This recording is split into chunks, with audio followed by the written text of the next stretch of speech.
She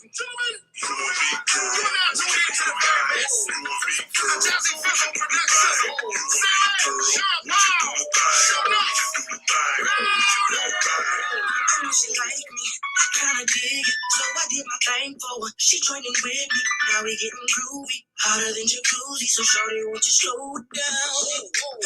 See them other fellas, and I hate me. They try to do it like me, it ain't the same. Front to back, shorty, side to side, and you with a soldier now. Cause you're so fly, girl. You should come to my crib, yeah. Boy, you come flip on you. You should be my girl. You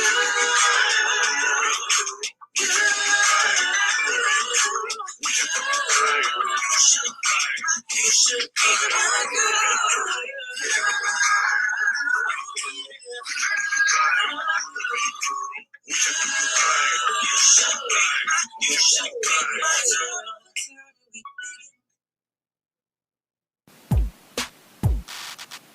Hey, it's your girl Nay coming to you with another episode of As Told by Nay the podcast. Tell a friend to tell a friend, and let's talk about it.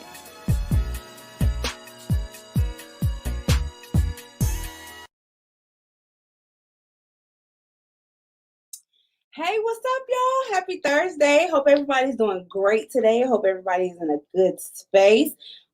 Thursdays, y'all know my Thursdays be a little crazy, but I'm here.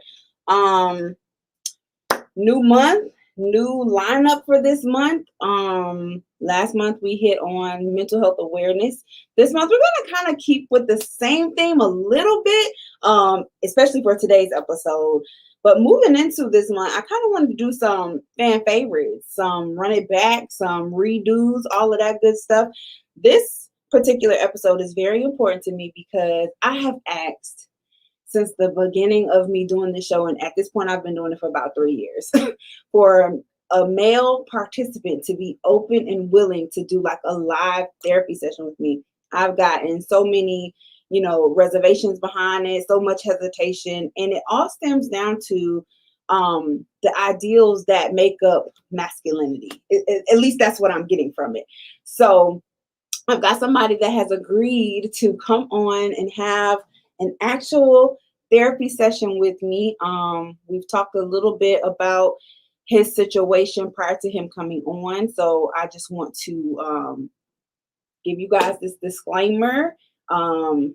Of course, per usual, the comments section will be open. Drop your questions, drop your comments, all that good stuff. And if you know somebody that needs to tune in to kind of get this convo about, the life that is our men, please tag them, share this video, let them know what's up.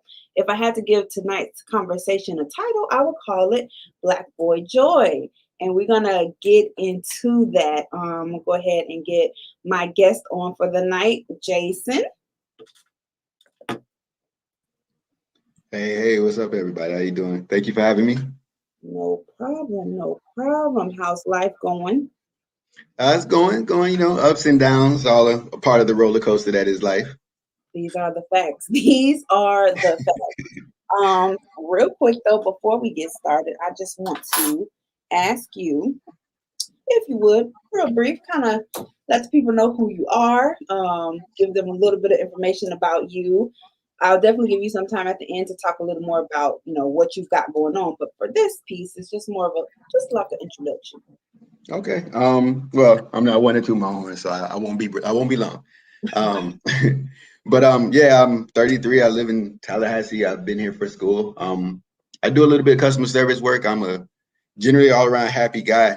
I joke a lot. Everybody who knows me, I'm a dancer. I have my own nonprofit, things like that. So kind of a typical everyday, I don't want to say average Joe. I believe I'm a lot cooler than that, but yeah. Okay. So, and it might have slipped past me, but did you let us know how old you were? If I didn't, I'm 33. Okay. So I normally do like a shot and a couple of questions to kind of break the ice. I'm going to skip past that on tonight because I really want to just get into this. That is all of this.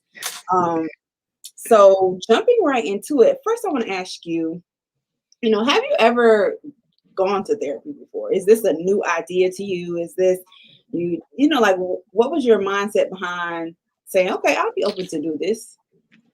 Well, yeah. So I guess counting this, it'd be my third time in a therapy situation or setting. The first time it was terrible.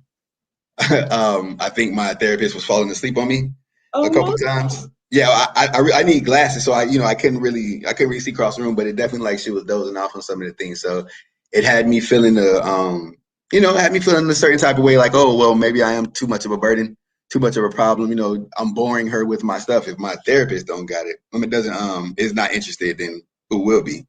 And then after that, I kind of just brushed myself off after about a few more years. Um, and then like during my my most recent relationship, I decided to try it again. After that breakup, I decided to try it again and jump back into it. And then, that worked out really well. So ever since then, I've been on the mission to kind of get more black men into it because we have a lot of anger and a lot of pride. And, it's something that we got to work on. And therapy goes a long way into Facts, helping with that. facts. Okay.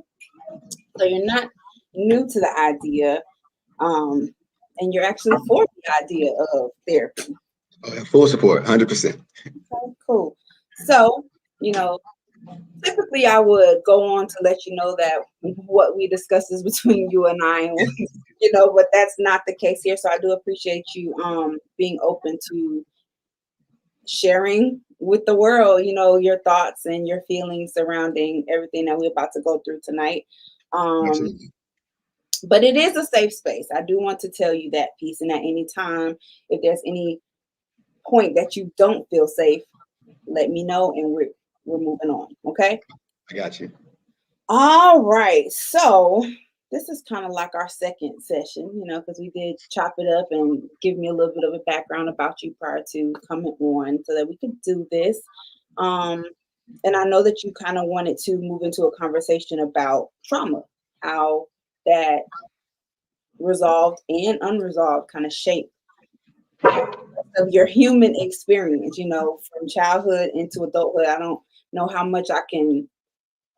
many times I can tell people that it really does make a difference. How you're Absolutely. raised, your experiences as a child, the way you're taught to perceive life.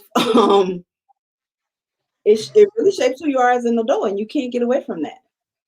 For sure, for sure. I didn't even know it. I mean, at my big age, that's kind of something I say. Like at my big adult age, like I've always known about trauma and I always known that that's something that affect. But when you hear trauma, you tend to think of something like, oh, I was assaulted or I was beat up or I saw somebody get killed or, we think about that or I saw my father hitting my mom or they were fighting but we never think about things like little things like, um, I hope I'm not getting ahead of myself, but one of the sources of one of the things that I was dealing with is the fact that my mother was a single mother. So she sometimes at one point I remember having like 3 jobs.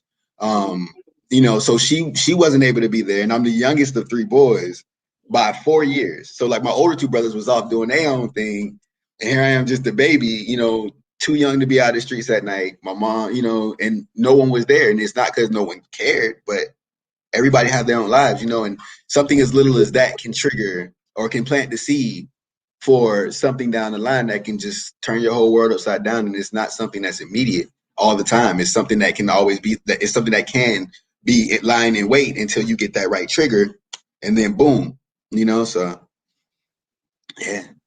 And that's a great place to start, because I want to talk to you a little bit about your ideals behind what it is to be a man, where that came from, the structure of how you lived your life, and how you came to interpret masculinity. And it sounds like a lot of that started as a young man having to be the man of the house. Well, I wouldn't necessarily say the man of the house. Like I said, I was the youngest, so I was kind of looking up to my brothers. But again, like they were 4 years older. Like my middle brother, he's 4 years older than me. And then my oldest brother is right above him. So they were kind of like two peas on a pod, and I just kind of, here come the little brother. Right. So it wasn't necessarily the man of the house, I would say. I definitely had to learn how to be by myself. I had to get used to the concept of being by myself. Um, I think that it was forced on me as opposed to now as an adult. I tend to be by myself a lot. Just because of who I am, I like to be in my own space. Um, but aside from that, the ideal of being a man, I'm mad old school when it comes to that, right? My grandfather was this strong, silent type. I mean, Vietnam vet, like war vet, like just, stoic, just face, didn't say too much, pay bills, went and work, watch his TV, watch his old westerns. That's ate his food. That was his thing. That's what he loved. Um, you know, my mom tried her best to teach me what a man can be. I'm definitely a firm believer that a man is necessary to teach a little boy how to be a man, and not on something that a woman cannot do. But I think it's more so in the sense of, I know for me, I learned how to be a man. There were a lot of things that my mother said that didn't resonate until I became an adult. But I know that when I was younger, it was easier for the men in my family to teach me that because I see, okay, he's a man. He's a man. I'm going to grow into a man. Let me follow what looks like me. My mom couldn't know, thinking that my mom wouldn't know because she would only know how to raise a little girl. That's what I thought. But my idea of a man, of what a man should be in, was just someone who would always pay the bills, a protector, the generic sense of it, a protector, brought home the bacon, taught the kids right from wrong, that moral compass. In the household and never show a sign of weakness. One of the quotes that resonated with me, I can't remember who told me this, but somebody was like, if you're gonna cry, cry in the shower or in the rain, so no one can see your tears. Like, that's how it was. You get hit, suck it up and move on. Like, and I know that conflicted with me a lot growing up because my mother, oh man, she's the sweetest person you ever know. She's like an old school 60s hippie, right? So she's all about love. You feel me? Like she taught me, I was raised off of Luther Vandross, Joe, that's her favorite person, artist ever. But she taught me the sensual side of being a man. You know what I'm saying? Like, oh, a man should be soft, never be afraid to express your emotions, pay attention to your partner, pay attention to your kids, the nurturing side of it, she taught me how to cook, sew, clean, all of that because she felt like if a man can't take care of himself, then you can't really call yourself a man. Like you got to be able to hold your own. That's just it. So I had a lot of mixed feelings. I had the guys in the neighborhood who would tell me a man is, oh, a man, you ain't a man till you got this many women on your side. You know what I'm saying? You gotta be with all these girls. You know what I'm saying? If you ain't getting none, you ain't no man. You a virgin. You weak. You know what I'm saying? Or if you ain't knocking people out, if you ain't out in the streets fighting people, you know what I'm saying? I think another term that I heard that resonated with me is like, and I can curse, right? I can. Okay. So another term that I always heard, and this was repeated a lot, is like, hey, sometimes you gotta knock a motherfucker out for your respect. And that was one thing that, and being soft, I never really latched onto that because I liked what my mother. I'm not being soft, but being young, I like the way that my mother taught me what being a man was. You know what I'm saying? One of my favorite colors is purple. Like I love that color. But I shied away from it because, what I'm saying, growing up, boys weren't supposed to like purple. We were supposed to like blue or red or something more manly. And I like purple. And, I wanted to be that boy who liked flowers and who sang songs and all of that stuff. But given the environment I grew up in, I'm from Jacksonville, by the way. I was raised mostly in Jacksonville, all over Florida, but most of my growing up was in Jacksonville. But growing up in Jacksonville, it was more so like, yo, I had bullies. So I was bullied, like this kind of example. I know I'm jumping around, but um this is kind of an idea of what it was like for me growing up in Jacksonville. I had a bully. I thought he was my friend. And we ended up being great friends after this, but like I would sit on the bus and I was timid and he would be pushing me in the head and I'd be like, no, stop, turn the other cheek, be the bigger person.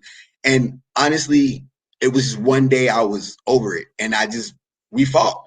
I like to think I beat him up, but it was years ago. I could have just had that skewed in my mind. But we became really good friends. And then that was the first time that I got respect from somebody outside of my house. Well, no, not even because, me having two older brothers, I'm not gonna say they didn't respect me, but they're on that, we're gonna raise him up to be tough. So they would be, they'd rough me up a little bit. But that was the first time somebody ever like somebody ever was like, yo, don't mess with him. So a big part of my life and definition of being a man from there was fighting.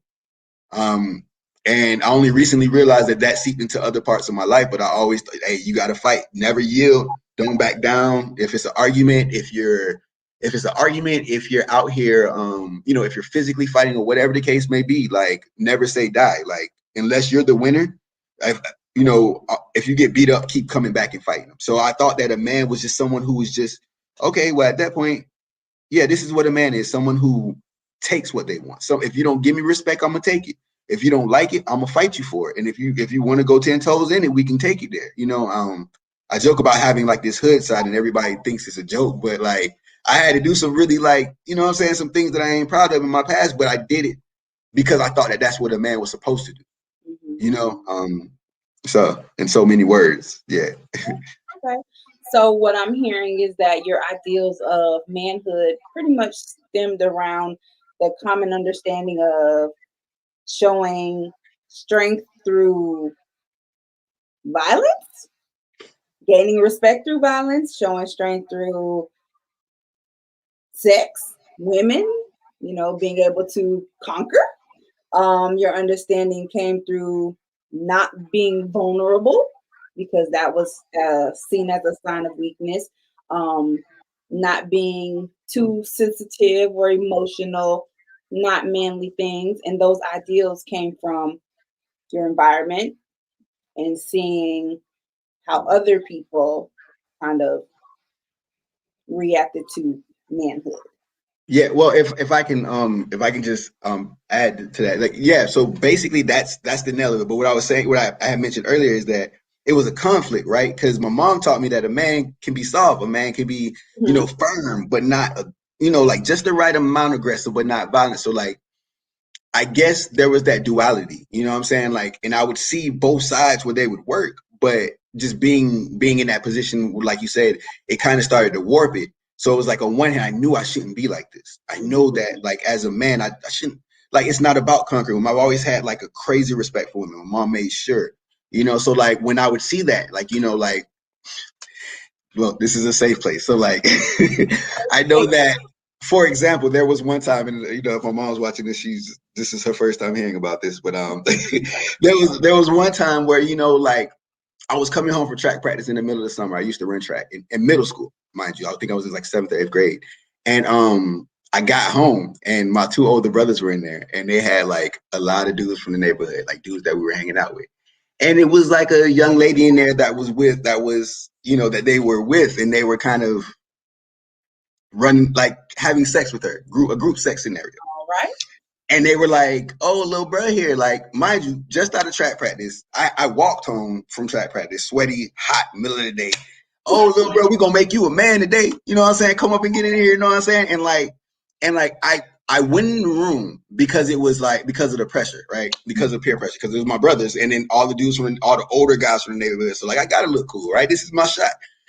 And I got in there, and like one guy was finishing up, for lack of better words, and it was just like, and she kind of looked at me, and I was like, nah, like this ain't me. Like I realized that, and then like even afterwards, like just the conversations and the way that they were acting, like I knew that that wasn't who I was, but like it felt like I failed because I wasn't that person.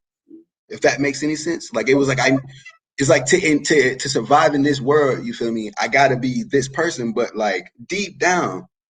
You know what I'm saying? I'm a lover boy. Like I'm not on no like, that's not me. And so that's like an instance where I was saying like it clashed, like my ideal of what a man should be.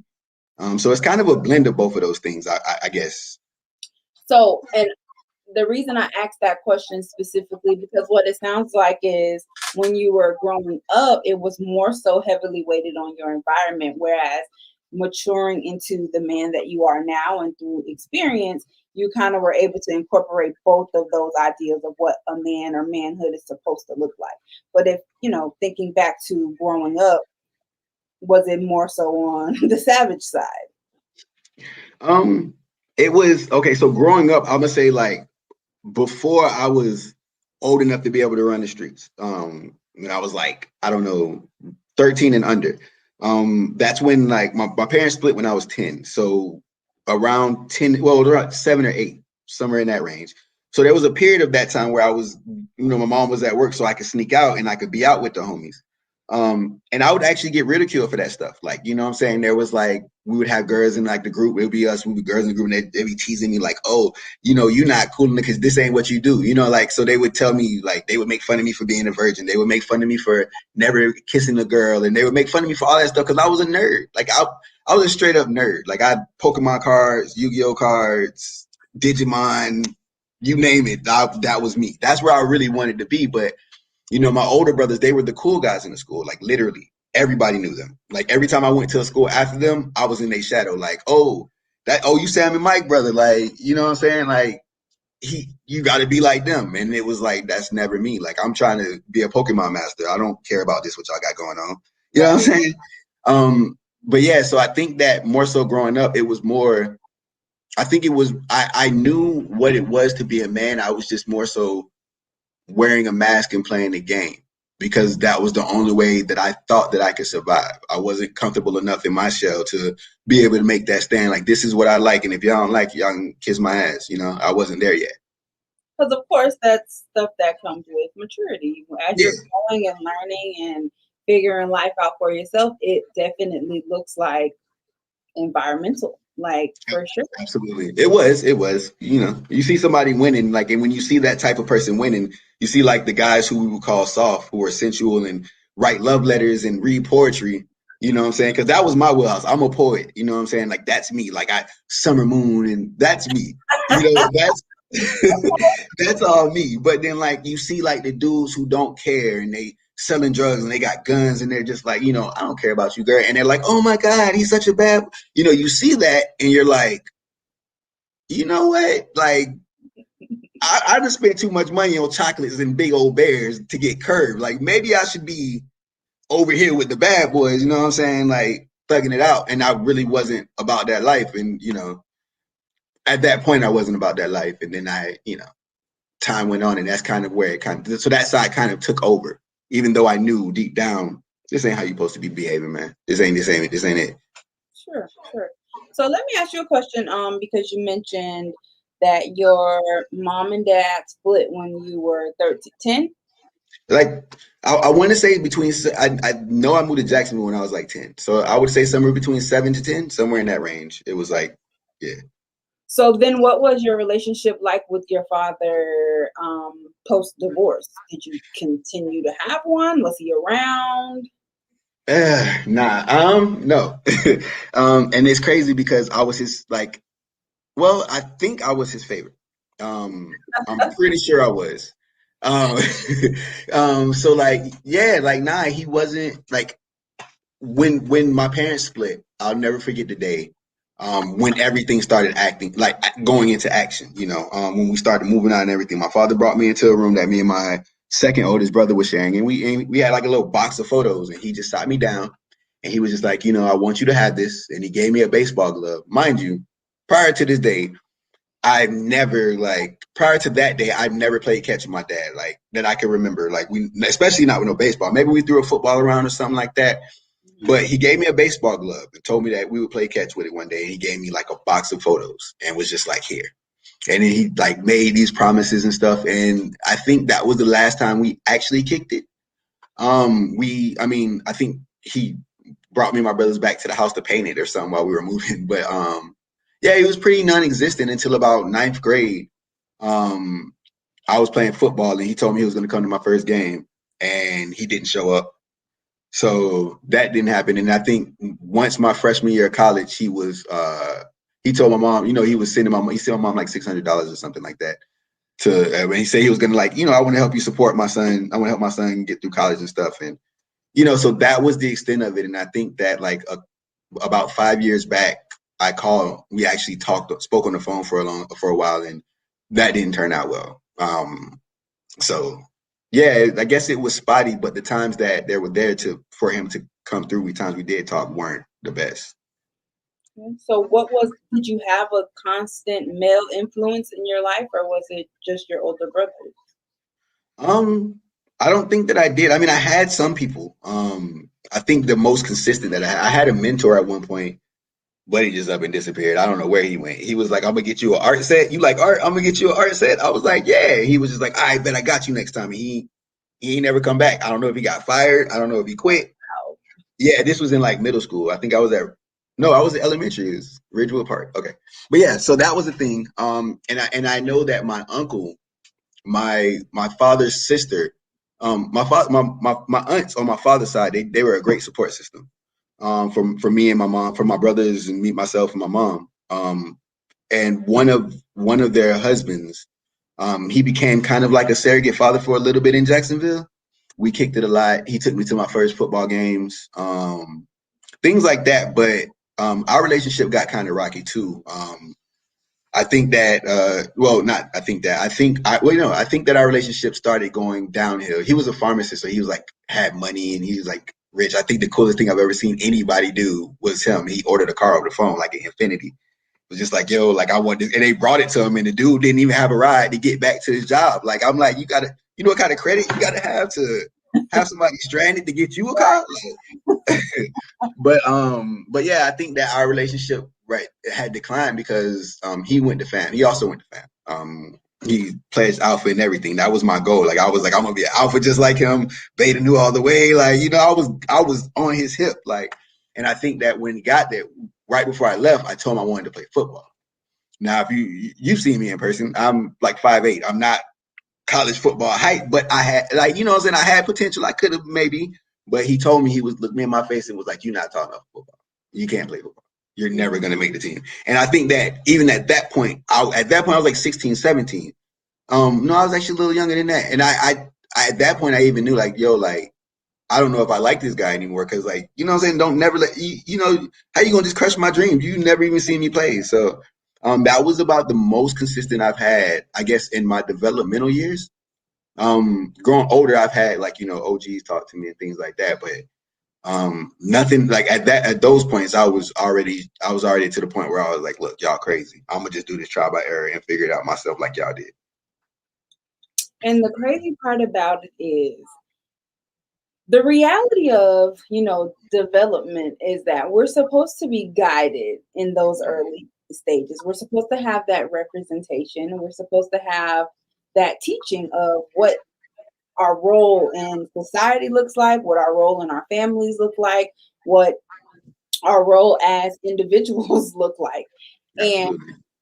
definitely that male and female dynamic is very necessary as well. And a lot of men don't have that. They're kind of figuring out what that looks like for themselves. And that can be very detrimental to development. Mhm. So when you think about, you mentioned very specifically that you experienced some trauma from growing up with a single mother, but can you also, attest to having some trauma from the fact that your father was not very present and that the men that did enter into your life seemed to waddle away? Absolutely. Yeah. How much time we got now? I'm joking, but I think that the majority of my issues stem from my father not being there. Hands down, because I believe like even when you pull gender out of it, like I think that having that duality of a mother and father is a balance, right? Your mother is going to be that person who, when you scrape your knee, she gonna run to you. Like I kid you not. Right now, if my mom pulled up and I scraped my knee, my mom, babe, you okay? Because that's the mother thing. I was a part of her for 9 months. And then she had to all of that leading up. So and I think that the father is there to, take get you ready for the world, right? I always say that the father is like the sword and the shield. You feel me? Like the mother is like to nurture your soul, but the father is like, in my opinion, it's like the one who teaches you how to deal with the world for real, for real. Like, what I'm saying? Like I'm out here because as a man, particularly a black man, there's a lot of stress. There's a lot of stuff that goes on. Like in men, our role or the role that we've given ourselves, I should say, in society is that we bear the brunt of the storm.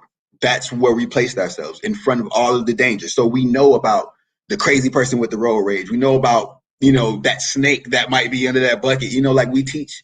I think that men that role of a man in the family is that other part of you where you teach you how to actually function with the world, and the mother is more like that soulful, that, this is how you can live.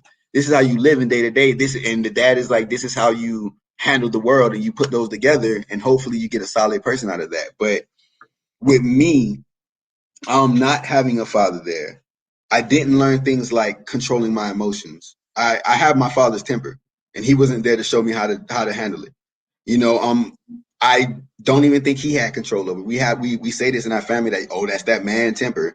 Me and all my brothers have it, and it's like we hit a certain stage, and I've over time I've learned how to manage it to an extent, but I still have moments, where I blank out. But I get in this stage, and those who've seen me in this stage, and I mean, people see me mad, but very few people have seen me like blackout mad. Yeah, like I'm in attack. My dance organization, we got into this scuffle one Founders Day, and like I blacked out on this guy. Like I blacked out on this guy because they attacked us, and like I remember coming out of it, and everybody like, dang man, dang Pat, boy, you was going in. What's up? Like, and I remember some of the fight, but like literally, like I get, there's time. So but that was years ago, so I'm not like there anymore. I haven't been that angry in God knows how long. But I think that my father, I think that it was his job to teach me how to deal with that anger. I also think that things like learning how to talk to women, approach women, I should say, learning how to deal with rejection, learning how to, little things like tying ties and changing tires. I taught myself how to change tires on YouTube. And like most of my manly traits came from YouTube or me searching myself. You know what I'm saying? I had to learn how to deal with my temper on my own when, I didn't, I had to learn how to deal with my temper like a couple years back when I punched the car window because I got into it with my brother and I broke my pinky bone. And I was like, yo, this is crazy. Like, this is wild. Like, I can't do this. But I feel like having a father would have prevented that. I think having a father, he would have gave me focus because he knows, he's dealt with hormones raging and, wanting to be loved and dealing with that mortality of being a man and that legacy, that idea of leaving a legacy that haunts so many of us. I think as a man in the role of a little boy's life, like that's what you deal with. Like, hey, I've been here. I've had this, I woke up with morning wood. I know, you want to hump on that girl, but don't do it because I've been down that road. That's how you got here. So, or, something like that. Like, and I think that to an extent, the OGs in the hood, like the older guys in the hood, they helped. I can't discredit what they taught. I mean, they taught me some wrong things. They did, but a lot of what they taught me kept me alive. A lot of what they taught me continues to keep me alive.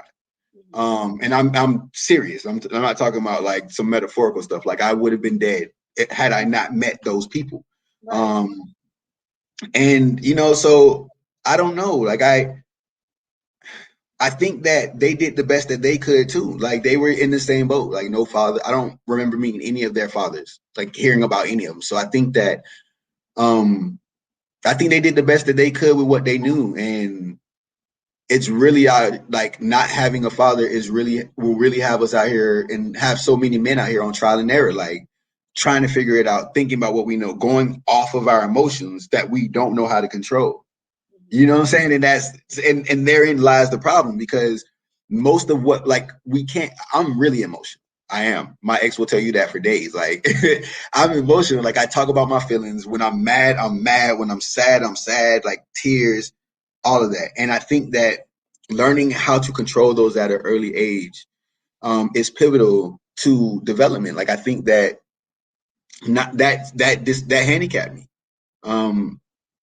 Yeah, I think that handicapped me in relationships, because not knowing how to control my emotions caused me to react in ways that, even if I was done wrong, even if somebody did me dirty, I would react in a negative way, which would give them ammunition to be like, to not have to take accountability because you did this to me, if that makes sense. So like I couldn't navigate things and situations because I didn't know. But yeah.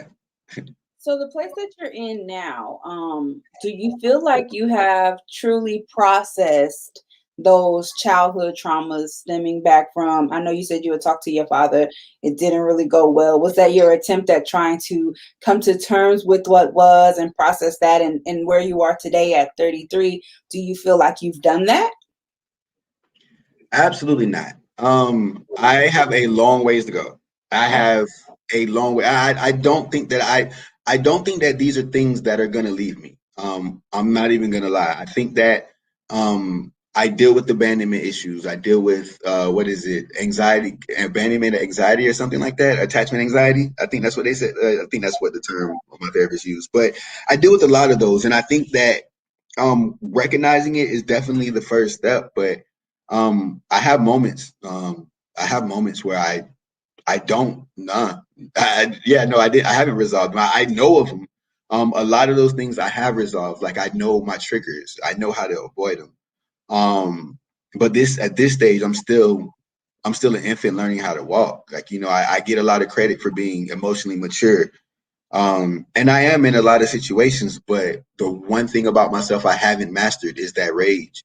I recently found where it's coming from. And I recently found that, the mention I did earlier about having to always fight and having to constantly fight daily for things. Those were revelations that I literally came to about 2 weeks ago. Wow. And even to this day, I'm still learning because I know that, like, I don't know. So I guess not to jump ahead to answer that question. No, I have a long ways to go.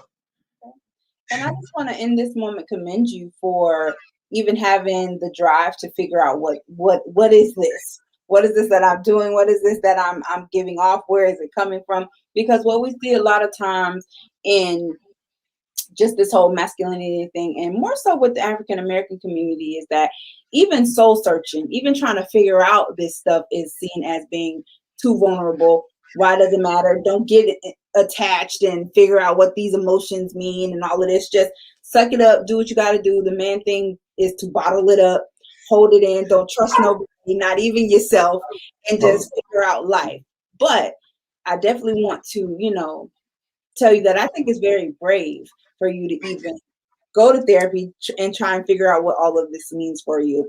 And to sit here right now and have this dialogue with me, and you spoke very strongly about wanting to advocate for Black men being in therapy and figuring out, what all of this means for you. And I think that that's really dope.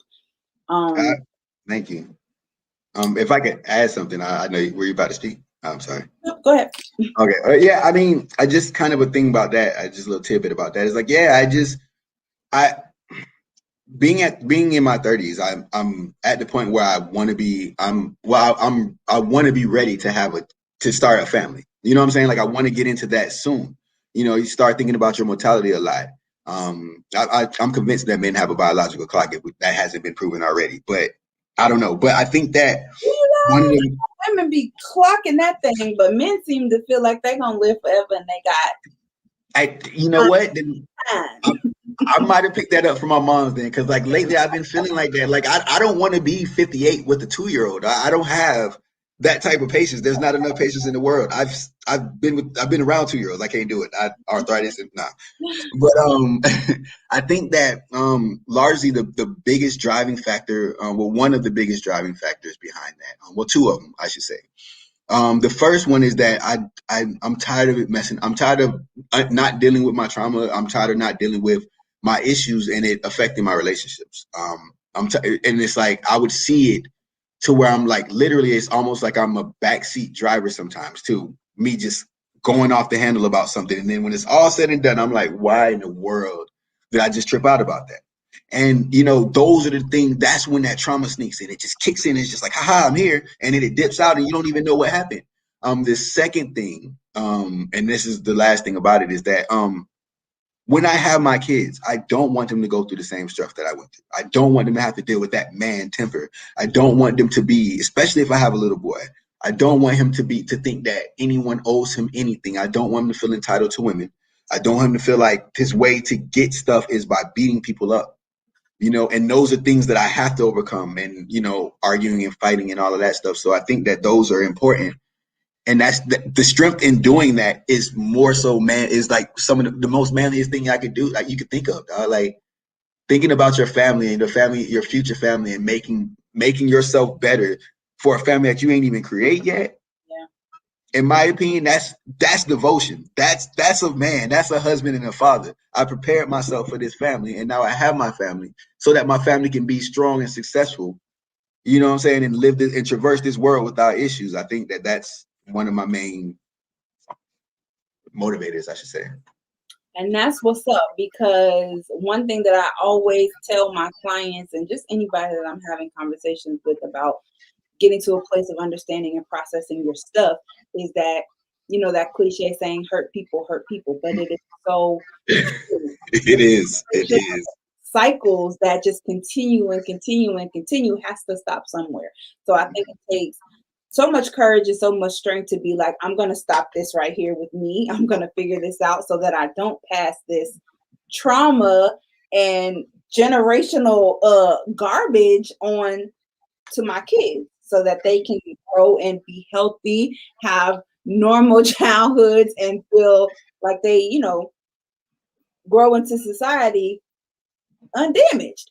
And Yeah. that takes a lot. It definitely takes a lot. So I want to fast forward to where you are now. You spoke about being able to recognize that your past plays a big role in your relationships and things of that nature. So when you think about and you've given me a little bit of background in regards to your most recent situation, when you think about the way that that was began and then end, can you put some of that back on your inability to, and I don't want to use the word resolve because that means that it's done. I feel like with most trauma, you're always processing that stuff. So what I'm asking more so is that it plays a role to a certain extent with your feelings and such within your relationship. Um, how about your ability to kind of communicate within those relationships? I I would honestly say that before I even tried, being aware of all these things, before I even tried to address any of it, communication, I thought I knew how to communicate. I always like to say that, but I always like to say that I can communicate. I'm a good communicator. I know that's not true now. I know that I can communicate to an extent, and then my trauma takes over, and then from there it's all like a fight. I gotta win. It's what I'm saying. It gets down to it no longer becomes let me understand you. Let's figure out how we can make this work for the both of us. It now becomes you're my enemy and I'm gonna do what I gotta do to win. Whether that's, yelling, throwing stuff around the house or, throwing jabs or what I'm saying, like just being outright mean. Like I realized that it's a defense mechanism, like there were times with my brothers, and it's not even saying like this to paint my brothers in any type of light, but I think that this is just something with boys in general. But like we would all be, three boys in the house growing up, it's kind of like a free for all for certain things. Like if there's pizza left over or if there's pizza, you got to kind of get in where you fit in. And a lot of times that came into it, like even with me and my brothers, when we would play fighting, they would be bullying me, trying to make me tougher for the world. Which I believe that was their intentions. They didn't stop bothering me like that until I straight up started fighting. Like I remember that day I was in Jacksonville, I had to uppercut my big brother and we got in a little scuffle, but after that, he looked at me and was like, yeah. So like, it was ingrained in me, you know what I'm saying? Like to fight. So I think that most notably in my last relationship, I thought like I would start the conversation off, or I would start anything off as communicating, and then I wouldn't get the answer that I was thinking about. I mean that I was expecting from her, and I realized that was the thing too. Like I was expecting her to answer a certain way, so I wasn't trying to hear what she had to say. I was trying to hear what I wanted her to say. Mm-hmm. You know what I'm saying? If that makes sense. So when I didn't get what I had to say, it's like, okay, boom, I gotta I gotta get back to it. You know what I'm saying? I gotta get back and make her see things my way. So let's argue. You know what I'm saying? I don't want you to think these are like me talking about physically hitting her. I wasn't hitting her or anything like that. But it was just like me preparing for that mental fight. Like, okay, well, if she don't see things my way, I'm just gonna yell at her until it comes through. You know what I'm saying? And because raise my voice. That I saw it work. I saw it work with the homie. No, I never really saw it work, but I saw like, okay, well, the guy's back where he looks like he's in a comfortable spot. Maybe this is the way that it should go.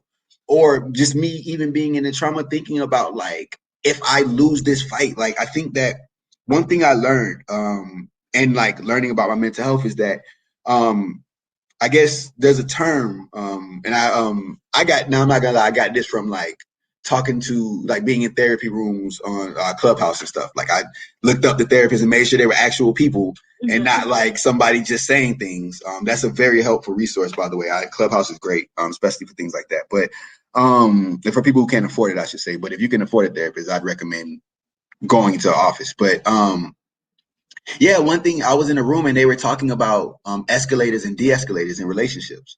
Like, okay, well, are you a person who escalates arguments when you get into that, or are you a person who's more so focused on trying to resolve it? And I realized that I was more of a person who was always the one kicking it up a notch because there was a fear of what would happen if that resolved. Like, okay, well, if I yield it, then she gonna see me as soft and she gonna keep coming, or she gonna keep doing what I didn't like to do. Or if I resolve this, then she gonna, like if I just stay here and be quiet and just let things go, then I'm never gonna be heard. Or, she's gonna think that she was right. It was just, I was scared to like be the one to be like, you know what, this is not going anywhere. Let's just take a breather, come back to this later, or let's just bring it down a notch and talk about what we need to talk about. That and that was just again that fighting spirit in me from my childhood. So that, yeah, I think that really got in the way of a lot of communications because, of course you're gonna put somebody on defense when you come at them with aggression. And my voice is already kind of heavy, so I can be talking to you regularly, casually, but if I say something like, what I'm saying, hey, is that my cheesecake? Who cheesecake? You gonna try to talk about a cheesecake? You know what I'm saying? It'd be something so casual. So that with a little bit of anger behind it can definitely put someone on the defensive. And then when I see them going defensive, it would be a switch to defense mode. I mean, defensive and attack mode for me now because I feel like I got to win this. Do you see fear as a sign of weakness as a man? I did. Okay. I did. I don't now.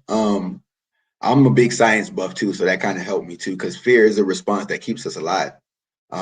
Fear has kept me alive. I think that it becomes an issue when we let that respond and we let it dictate who we are. You know what I'm saying? Like fear is more so to be like, hey, you need to pay attention to this. This might not be a good idea. It's not telling you how, you know what I'm saying? But like instead of us taking fear as a suggestion, or not even us, me, instead of me taking fear as a suggestion, you know what I'm saying? I would take it as a order, like this is what you need to do. Self-preservation, kick it. If you don't do this, you're gonna die. If you don't do this, the house gonna blow. I don't know what I thought was coming, but I know that when I heard that conversation in that clubhouse room, it resonated with me a lot because I'm like, I know that there are times when like we'll be arguing and we're just like, ooh, and then walk away. But then like I'll feel this compelling force in me. It's almost like it's something just pulling me back into the fight. Like, you gotta say something, bro. Don't let her get away with this, dog. You can't let her get away, having to have that last word. You know, and it wasn't until recently that I realized that was because of that. Like I always felt like I had the last word because as a child, I felt like I had to be loud and aggressive to be heard and in your face. And if you didn't hear me and say like, yes, Jason, you're right and I'm wrong, then if it wasn't that, then I don't want to hear nothing else you got to say to me. So I'm in a different spot than that now though, but that's where I was at. About like probably a couple months ago. I ain't even gonna cap. What about your ideals of that vulnerability piece? So what it sounds like is in your relationships, the communication was a bit off because of just that ideal that you had to have the last word or you had to be right. So there was this constant fight. But in the moments after it has settled, the smoke is, starting to dissipate. Do you feel like I need to have this dialogue with my partner to say, hey, we were arguing, but this is why. I feel like this is where this is coming from. I want to understand you, or do you feel like that would have been not manly? Or, do you chuck that up to your inability to be vulnerable even with your partner? Or did it cross your mind and you think she just wouldn't be receptive? Well, I'm chuckling about that as you're saying that is because that was a major problem for me. Because I'm definitely the one. I was always raised to like never go to sleep angry with your partner or your family, right? The problem is that I would be trying to have that conversation still angry. So like it'll start off like, hey, listen. He's the I mean, even president. like it'd be like, hey, listen, can we talk? And then she'd be like, oh yeah, sure. And like she'd visibly still be upset, but like, I would give you the courtesy, let's talk about it. And then like I'd get in there and like I noticed that I would use that as a sneak attack to like get my point across. There, I'd be like, look, I hate that because I really don't like confrontation. Like I really don't, especially with my partner. I told you I'm a lovey-dovey 90s R&B, don't leave me, girl, Blackstreet type of dude. You know what I'm saying? So like, you feel me? I would try to resolve it, and I would wholeheartedly believe that I'm going to like let's just get an understanding out, not being there like, yeah, I just want to talk about it because I hate that we fight so much, but you was wrong when you told me that I wasn't, and it'll be like, you know what I'm saying? And it's like, bro, what, you know what I'm saying? And I would never see that. I wouldn't realize that until after. But then I couldn't realize why I kept doing it. Like, I'm like, okay, well, I know that like talking after a conversation is not the best bet. She was the type that's like, yo, we need like this conversation's done. We need to come back to it tomorrow, a couple days from now, whatever. When we're both not upset, you know what I'm saying? That was the thing. But like for me, it was always like I always felt like I don't want to say anxiety, but like it felt like there was an anxiety surrounding that. Like if we let this go any longer without talking, something terrible is gonna happen. And in reality, me trying to not let it go on any longer would often escalate the problem and carry the problem on to more days. So yes, I definitely one of those people who feel like we should resolve it, but I think that I wish I had the foresight or I guess not foresight, but I wish I was aware that even though that's what I want, it's not necessarily what I needed. Like, yeah, Jay, you over here steaming hot, bro. You probably should chill for a little bit, like, because it's gonna be there. You gonna, you, you know what I'm saying? You're gonna want to do it, and I think that I didn't trust myself to know that about myself. Because I would just be like, this is just anger talking, bro. Just go talk to her, bro. Like, what you got to say. And then it would always turn bad. So yeah, yeah. I'm switching more to the latter. I'm working on being more the other side now. Like all right, bro, either sit down and write it down or go the other way until y'all are both cool with it. Do you think that you're afraid of your vulnerability? Honestly, yes. I'm working to no longer be afraid of it.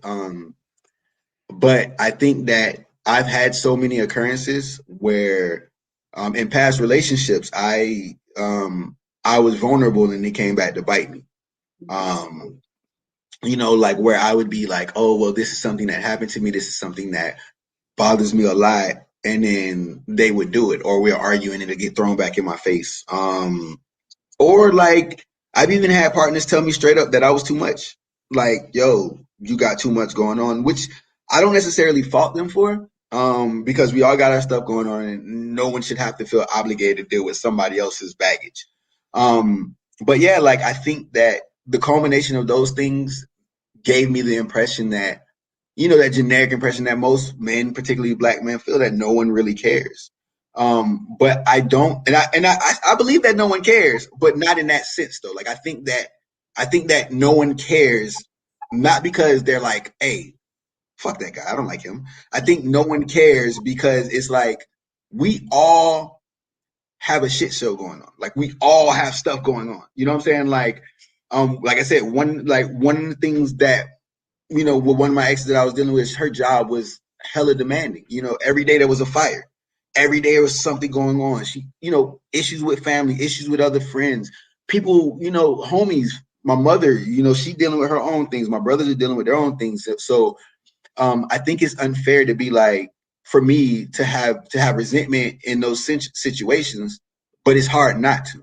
Because it's like, I want to be vulnerable. You guys are here. You are the people who tell me that I can be vulnerable. But when I open up to you, you don't have time for it. It's too much for you to deal with right now. You can't, it's like, when do I have this space? So it's better. So then you get to that idea where you're just like, okay, I'm going to just turn it all in and I'm going to try to process it. Forgetting the fact that you have no idea how to process it. You ain't got the tools to process it. You never learned how to. So you turn it in, and then when it comes out, now you cursing at people because you should know this, but nah, they got other things. So yeah, I think being vulnerable is it's a slippery slope. It's so hard. It's easy to be vulnerable with somebody, but like it's easy to be vulnerable, but I think well no, it's hard to be vulnerable with somebody, but like once that's broken, once that moment is broken, once somebody violates that space that you created, Mhm. it it's very it's scarred. It leaves a big scar, and it takes a long time for that scar to heal. And that scar needs attention. It's not something you can just throw a band-aid on and forget it. You got to keep Right. making sure you heal that because it's Facts. man. Amazing. Well, I kind of want to then start to digress a little bit because we're coming towards the end of our hour block. Okay. But in that moment, I just want to definitely encourage you to continue to process life and what that looks like for you. Incorporating those past traumas, you're very self aware. And I know you said that's something that has kind of come into play over the last couple of months, but that insight is going to be key in the healing. So, really tap into that and allow yourself to be molded and guided with this whole understanding what was and truly understanding how it's playing out currently and moving into a more open mind when it comes to new connections. I know you were saying that last relationship is no longer so as you move on into the next space, I hope that your mindset just continues to grow in that way, and you continue to be able to recognize your past playing a part in your present and furthermore your future. So, as a Black man, I commend you for being in this space of learning and growth, and I definitely hope that continues for you. Thank you again so much for being open to having this dialogue with me on live. You did good. Thank you. Thank you. I think I'm can I sorry. squeeze something in there real quick? Yes. Okay, real quick. I think that the biggest issue was that I think I've always been self-aware a lot for a good part of my life.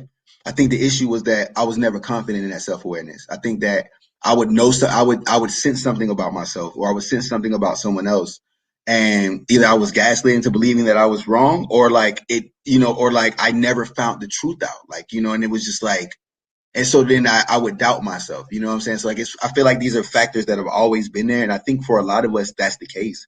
But I think that because a lot of these factors involve other people who can respond to us and tell us other things, like it just gets hard. So the last thing I want to say is that, yeah, man, if for those out there listening, man, trust yourself, believe in yourself, because you ain't gonna never steer yourself wrong because you have a personal stake in it.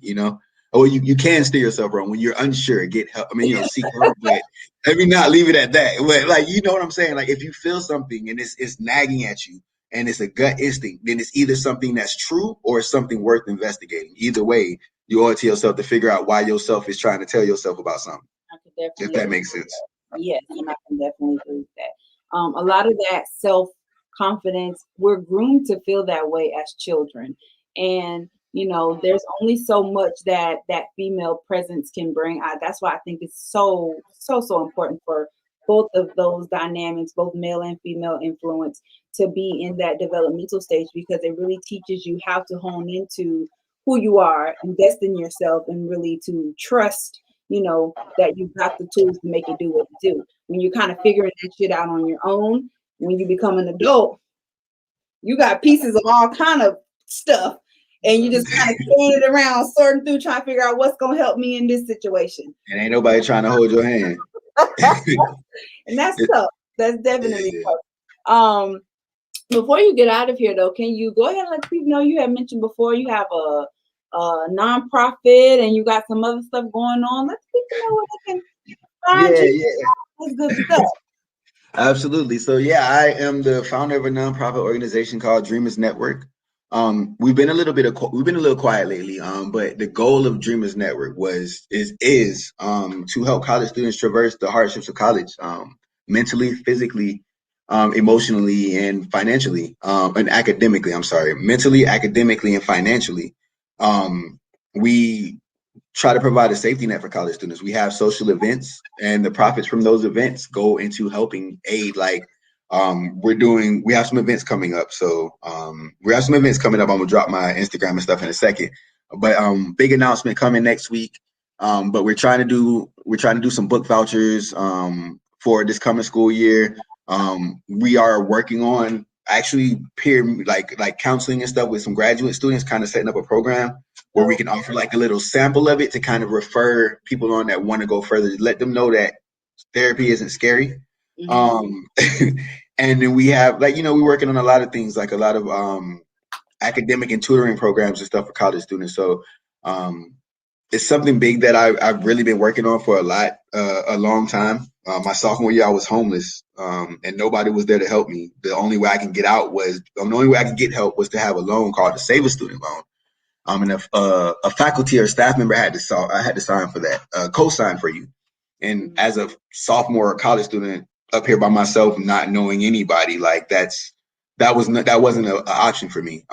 So we work to provide grants, and hopefully we can get some scholarships going shortly, which is what we're working on. But for now, it's just more so things like book vouchers, programs, and activities and things like that kind of help inspire college students and kind of give them some peace and let them know that somebody's there for them.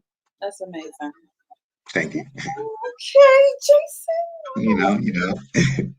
All right. Well, I definitely appreciate you for coming through and having this topic. Having this conversation on this topic. And yes, keep going to therapy. Keep Oh up. yeah, absolutely. And everybody that's watching, go get a therapist. Figure it Please, out, process your stuff, and then please. be right back here next week at 8 p.m. for another conversation on As Told by Nathan podcast. Let's talk about it.